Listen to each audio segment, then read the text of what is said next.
अब मैं taxation policies पे आऊंगा। दो स्रोत तो होते हैं किसी भी वित्त मंत्री के पास, राजस्व और व्यय, रेवेन्यू और एक्सपेंडिचर। किससे पैसा लेंगे, किसको देंगे। गोस्वामी तुलसीदास जी ने रामायण के अंदर राम राज्य की जब कल्पना करी थी तो एक कुछ ऐसा लिख के गए थे जो आज भी हमारे लिए गाइडिंग प्रिंसिपल का काम कर सकते हैं। Please please. बरसत हर्षत सब लखे, करसत लखे न कोय, तुलसी प्रजा सुभाग से, भूप भानुसो होय।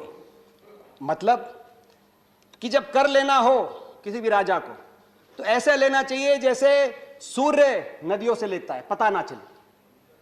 और जब देना हो अपनी प्रजा को तो ऐसे बरसे कि सृष्टि हर्षोल्लास में समा जाए।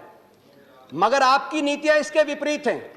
जब लेना होता है तो ऐसे लेते हैं कि जेब पे ऐसी भारी चोट पड़ती है कि विश्व कीर्तिमान बन जाते हैं। जैसे आज डीजल, पेट्रोल, कुकिंग गैस के ऊपर, रसोई गैस के सिलेंडर के ऊपर दुनिया में सबसे ज्यादा कर आप ले रहे हैं। और जब देना होता है तो ऐसा देते हैं कि जैसे आपने कोरोना में 20 लाख करोड़ का पैकेज दिया कि आज तक उस पैकेज का क्या हुआ, किस घर में कितना पहुंचा, ये कोई जवाब नहीं, वो अदृश्य हो जाता है। आप बिल्कुल विपरीत दिशा में चल रहे हैं। मगर मैं ओवरऑल अब एक बात कहना चाहता हूं।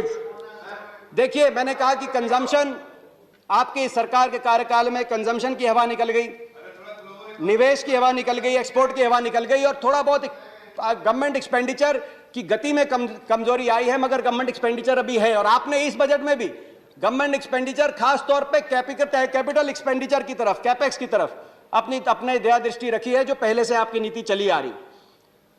हमारा मानना है कि जब ये इस तरह की सप्लाई साइड इकोनॉमी की बात की जाए, जब तक डिमांड नहीं है इकोनॉमी के अंदर, वो सस्टेनेबल नहीं। क्यों?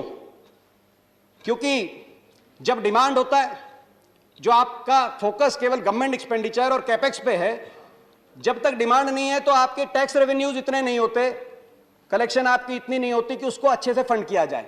जो टैक्स, जिसका सबसे बड़ा सबूत दिखाई देता है टैक्स टू जीडीपी रेशो। 2004-5 में जब हमारी सरकार बनी थी यूपीए में, उस समय टैक्स टू जीडीपी रेशो थी 10%, वो बढ़कर हो गई थी 12%। कोई भी एडवांस इकोनॉमी होती है, टैक्स टू जीडीपी रेशो बढ़ती रहती है।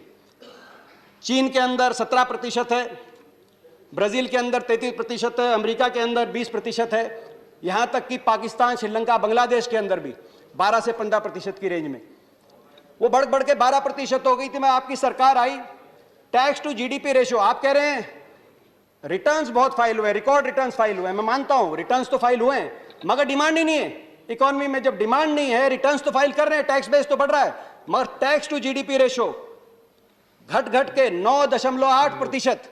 टैक्स टू जीडीपी रेशो 10% पे 2004-5 से शुरुआत करके 12% आपको सौंप के गए थे, अब वो घट के 9.8%। टैक्स टू जीडीपी रेशो किसी भी विकसित देश से, विकासशील देश के मुकाबले में कम।